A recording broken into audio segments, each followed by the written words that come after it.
এখন আমরা যদি বারবার করে বলি যে আওয়ামী লীগের সাথে যারা জড়িত তাদের সাথে আমাদের কোনো সম্পর্ক থাকবে না, এটা তো আর হয় না ভাই। আমার বাবা একটা জিনিস আমাকে বারবার করে বলেছিল উনি যখন জীবিত ছিল, সবার উপরে বিশ্বাস করা যায়, আওয়ামী লীগের উপরে বিশ্বাস করা যায়।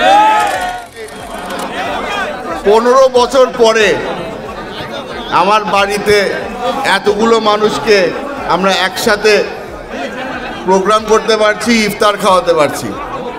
আপনাদের সকলকে ধন্যবাদ জানাই আমার বাড়িতে আসার জন্য।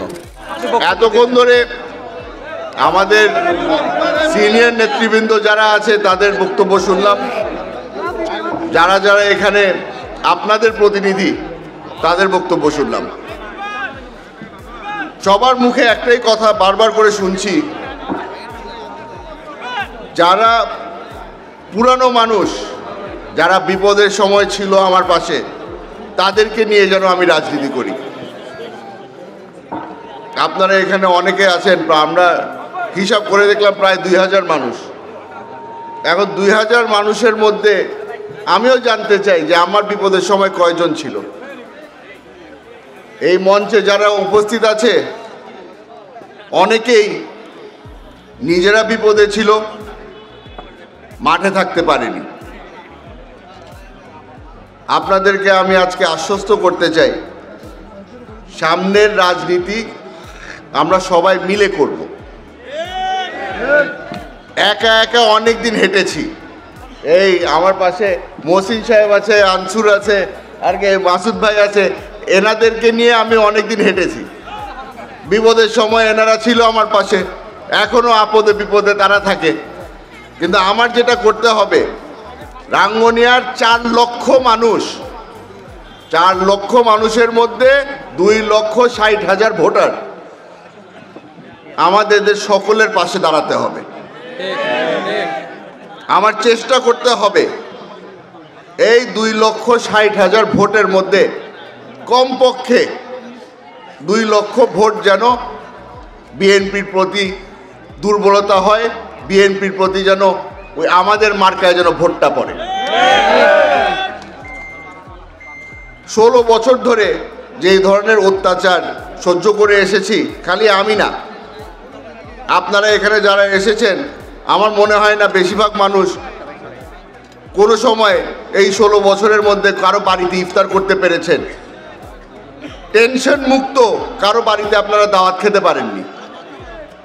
রেওয়াজ হয়ে গিয়েছিল যে আমাদের বিএনপি পরিবারের কারো যদি মেয়ের বিয়ে হয়, ছেলের বিয়ে হয়, পুলিশ আগে গিয়ে পৌঁছে যেত যে ওইখানে কে আছে না আছে ওটা পরিদর্শন তারা করবে। বিয়ের মঞ্চের থেকে মানুষজনকে অ্যারেস্ট করা হচ্ছিল। আপনাদেরকে এতটুকু বলে দিতে চাই, এই নোংরা রাজনীতি যেটা আওয়ামী লীগ করেছিল, আমরা সেই নোংরা রাজনীতিতে বিশ্বাস করি না। যারা যারা আওয়ামী লীগকে সমর্থন দিয়েছে, যারা যারা আওয়ামী লীগকে ভোট দিয়েছে, তারাও আমাদেরই পরিবারের মানুষ। আমার পরিবারেও অনেক আওয়ামী লীগ আছে, আমি জানি, আমি স্বীকার করি। আপনারা এখানে যারা যারা উপস্থিত আছেন, আপনাদেরও হয়তো কোনো মামাতো ভাই, চাচাতো ভাই, ফুফাতো ভাই, কেউ না কেউ তো আওয়ামী লীগ করে। এখন আমরা যদি বারবার করে বলি যে আওয়ামী লীগের সাথে যারা জড়িত তাদের সাথে আমাদের কোনো সম্পর্ক থাকবে না, এটা তো আর হয় না ভাই। আপনাদের ধরে নিতে হবে, আপনাদের ধরে নিতে হবে যে যারা আওয়ামী লীগ করে তারা সারা জীবন আওয়ামী লীগই করবে। আমি আপনাদেরকে বলছি না যে তাদেরকে বুকে টেনে নেন, আমি খালি এতটুকু বলছি, আমাদেরকে যতটুকু কষ্ট দিয়েছে, আমাদের সন্তানদেরকে যতটুকু কষ্ট দিয়েছে, এই কষ্ট আমরা কাউকে দিব না। তবে নজরে রাখবো এই আওয়ামী লীগের। আমার বাবা একটা জিনিস আমাকে বারবার করে বলেছিল উনি যখন জীবিত ছিল, সবার উপরে বিশ্বাস করা যায়, আওয়ামী লীগের উপরে বিশ্বাস করা যায়। আজকে অনেকে হয়তো বলবে আমি আওয়ামী লীগের পক্ষ নিয়ে কথা বলছি, আপনারা সেটা বলতেও পারেন। তবে আমি আজকে আপনাদেরকে এতটুকু বলবো, আওয়ামী লীগকে যেভাবে করে আমি নজরে রাখতে বলছি, আওয়ামী লীগকে যেভাবে আমি বলে দিচ্ছি যে আপনাদের উপরে আমরা বিশ্বাস করি না, তার থেকে বড় হলো গিয়ে যারা আমাদের সাথে মুনাফিকি হয়েছিল, যারা আমাদের পাশে দাঁড়িয়েই আমাদের পিঠে ছুরি দিয়েছে।